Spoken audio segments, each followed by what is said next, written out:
Buongiorno e ben ritrovati a un nuovo appuntamento con A Voi la Linea. La recente tragedia che ha riguardato i migranti nei mari italiani non deve distogliere lo stato dei flussi sulla rotta balcanica, dove gli ingressi sono triplicati dallo scorso anno. Il sindacato di polizia FSP chiede più uomini ai confini e sottolinea come serve una maggiore collaborazione da parte di Croazia e Slovenia. La tragedia del mare che ha visto coinvolti i migranti, oltre 60 morti sulle spiagge italiane a Crotone, questo porta ancora di più l'attenzione sul tema dei migranti e per quanto riguarda la nostra regione sulla rotta balcanica. Come sono in campo le forze sulla rotta balcanica per quanto riguarda la nostra polizia? Guardi, quando si parla di tragedie dove ci sono bambini morti è sempre difficile parlarne, però oggi credo che sia il momento che qualcuno prenda le proprie responsabilità e parliamo di adulti ovviamente, perché lo Stato italiano è accusato oggi, secondo me ingiustamente, di aver ritardato sui soccorsi. Questo non è assolutamente vero. Io ho partecipato a dei soccorsi gli anni scorsi e la prontezza degli italiani è veramente eccellente. Dobbiamo invece dire allo Stato italiano che faccia qualcosa, che non dimentichi che da dati chiaramente Frontex, la rotta balcanica è quella molto più importante, quello è il problema che ci viene chiaramente a toccare perché siamo davanti a una Trieste, davanti a dei confini italiani e questo cosa fa?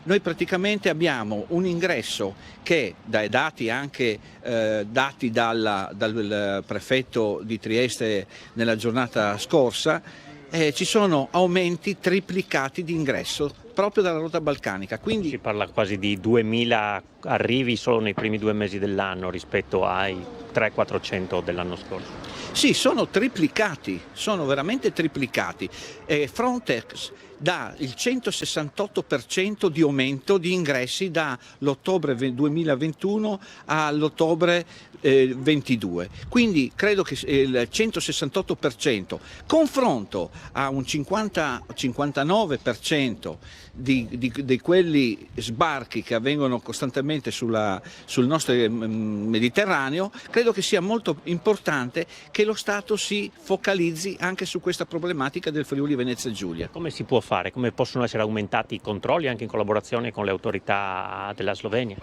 Beh, guardi, è proprio lei ha toccato due stati, Slovenia e Croazia, entrati in Europa, che non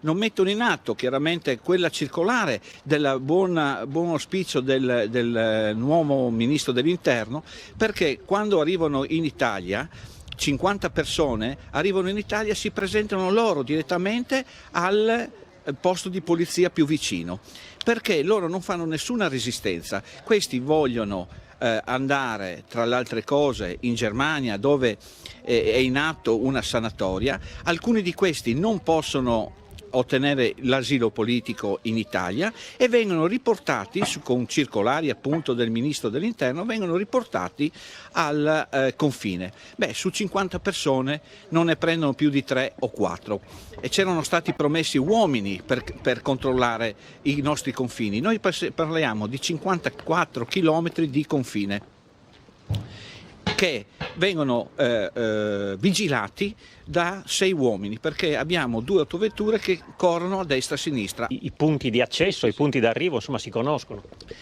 Poi c'è questa situazione, il nostro governatore del Friuli Venezia Giulia ha fatto porre delle fototrappole, ma questo a noi, l'ho sempre detto, poco importa. Noi i posti da dove questi entrano li conosciamo già, perché queste persone che entrano nel nostro territorio italiano non sono paracadutisti.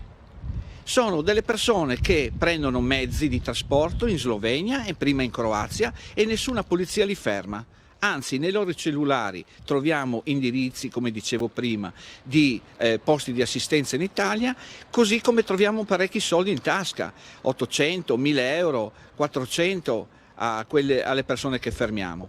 Noi abbiamo bisogno non di fototrappole, abbiamo bisogno di uomini. Io chiedo alla politica del Friuli di Venezia Giulia, anche con le prossime elezioni, che pensino al nostro territorio, perché il nostro territorio, ripeto, ha triplicato gli ingressi. Bisogna poi ricordare una cosa che mi inalbera.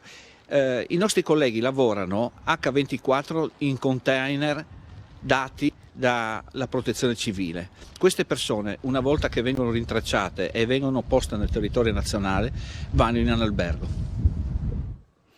Le scuole udinesi chiuse per le lezioni di aprile potrebbero far svolgere attività extracurricolari.